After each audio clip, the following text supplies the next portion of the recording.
আমরা তো সবাই সূর্যমুখী ফুলের নাম শুনেছি এবং দেখেছি।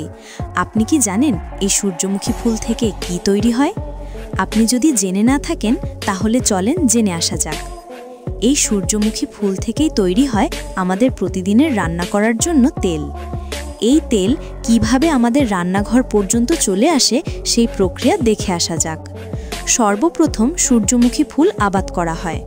সূর্যমুখী ফুলের আবাদ করার জন্য সর্বপ্রথমে এই ফুলের উন্নত মানের বীজ কালেক্ট করা হয়। এরপর সমস্ত জমিকে চাষ করে রেডি করা হয়। কয়েকশো বিঘা জমির উপরে এই চাষ করা হয়। জমি যেহেতু অনেক বেশি, এজন্য মেশিন দিয়ে এই জমি চাষ করানো হয়। মেশিনের পেছনের রোটারি বা ছোট ছোট টুলস লাগানো হয়, যার মধ্যে সমস্ত বীজ এভাবে বস্তায় করে নিয়ে এসে ঢেলে দেওয়া হয়। এই রোটারের পেছনে প্রায় 20খানা টুলস লাগানো থাকে, যার সাহায্যে সমস্ত জমির উপরে সঠিক মাপে বীজ লাগিয়ে দেওয়া হয়। বীজ বোনা কমপ্লিট হয়ে গেলে ওই জমিতে সেচ করা হয়। তারপর সেচ দেওয়ার কয়েকদিনের মধ্যেই সমস্ত বীজ থেকে অঙ্কুর বের হয়ে যায়। তারপর কয়েকদিন পর যখন এগুলো কিছুটা বড় হয়ে যায়, তখন এর উপরে কীটনাশক ঔষধ, রাসায়নিক সার সমস্ত কিছু দেওয়া হয়। আর কয়েক মাসের মধ্যেই দেখতে দেখতে গাছগুলো অনেক বড় হয়ে যায়। ফুল যখন পুরোপুরিভাবে পুষ্ট হয়ে যায়, তখন এগুলোকে ভালোভাবে দেখাশোনার প্রয়োজন পড়ে। এই ফুলের মধ্যে বিশেষ এক ধরনের জিনিস আছে। আপনারা সবাই জানেন যে সূর্যমুখী ফুল অনেক বড় হয়, কিন্তু আপনারা কি জানেন এটা একটি ফুল নয়, প্রায় কয়েক হাজার ফুল দিয়ে এই একটা ফুল তৈরি হয়।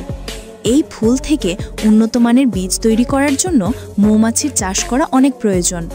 এই বড় সূর্যমুখী ফুলের মধ্যে যে আপনারা ছোট ছোট ফুলগুলো দেখতে পাচ্ছেন, প্রত্যেকটা ফুলের মধ্যে একটা করে বীজ তৈরি হবে। বীজগুলো যখন আস্তে আস্তে পুষ্ট হয়ে কালো হয়ে যায়, তখন ফুলগুলো আস্তে আস্তে শুকিয়ে যায়। তারপর কয়েকদিন পর যখন পুরো গাছ সহ ফুলগুলো কমপ্লিট শুকিয়ে যায়, তখন দেখতে একদম অন্যরকম লাগে। তারপর এক ধরনের থ্রেশার মেশিন দিয়ে সমস্ত ফুলগুলোকে হারভেস্ট করা হয়। এই মেশিনকে এমনভাবে মেকানিজম করা হয়েছে, যার ফলে শুধুমাত্র ফুলগুলোই কালেক্ট হয় আর গাছগুলো জমিতেই থেকে যায়।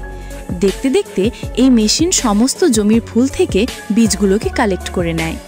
সমস্ত জমির বীজ যখন কালেক্ট করা কমপ্লিট হয়ে যায়, তখন একটা বড় ট্রাকে এগুলোকে আনলোড করা হয়। শুধুমাত্র রাশিয়া আর ইউক্রেনে 70% জমিতে এই সূর্যমুখী ফুলের চাষ করা হয়, আর তারা সারা বিশ্বে এই সূর্যমুখী বীজ সাপ্লাই করে থাকে। এবার এই সমস্ত বীজগুলোকে নিয়ে চলে যাওয়া হয় ফ্যাক্টরিতে। তারপর এই বীজগুলোকে একটা জায়গায় আনলোড করে দেয়। এরপর এই সমস্ত বীজ এখান থেকে চলে যায় ফ্যাক্টরির ভিতরে। এখানে এই মেশিন সর্বপ্রথমে বীজগুলোকে ভালোভাবে ক্লিন করে নেওয়া হয়। সর্বপ্রথম মেশিনের একদম উপরের অংশের একটা কন্টেইনারে সমস্ত বীজ ঢেলে দেওয়া হয়। তারপরে বীজের উপরের পাতলা খোসা বা লেয়ারটাকে উঠিয়ে নেওয়া হয়। খোসাকে উঠিয়ে নেওয়ার পর এই সমস্ত বীজ একটা বড় কন্টেইনারে পাঠিয়ে দেওয়া হয়। এই মেশিন সমস্ত বীজ থেকে তেল বাইরে বের করে দেয়। সূর্যমুখী ফুলের বীজ থেকে যে তেল পাওয়া যায়, সেই তেলের কালার একদম সোনালী কালারের হয়ে থাকে। এই তেল মার্কেটে পাঠানোর আগে ফ্যাক্টরিতে ল্যাবরেটরিতে সমস্ত রকমের টেস্ট করা হয়। এবার এই সমস্ত তেল এই মেশিন থেকে অটোমেটিক ফিল্টার হয়ে বাইরে বেরিয়ে আসে। তারপর আরেকটা কন্টেইনারে জমা হয়, যেখানে এই তেলকে বোতলে ভরে নেওয়া হয়। কাজ কমপ্লিট হয়ে গেলে সমস্ত প্রোডাক্টের উপর কোম্পানির সিলমোহর লাগিয়ে দেওয়া হয়। তারপর এগুলোকে কার্টনে ছোট ছোট প্যাকিং করে স্টোরি রুমে পাঠিয়ে দেওয়া হয়। ভিডিওটা ভালো লাগলে একটা লাইক কমেন্টে করতে ভুলবেন না, আর নতুন হলে অবশ্যই সাবস্ক্রাইব করে বেল আইকন প্রেস করে রাখো, যাতে পরের ভিডিও মিস না করো। দেখা হবে আগামী ভিডিওতে। ততক্ষণ পর্যন্ত ভালো থেকো, সুস্থ থেকো।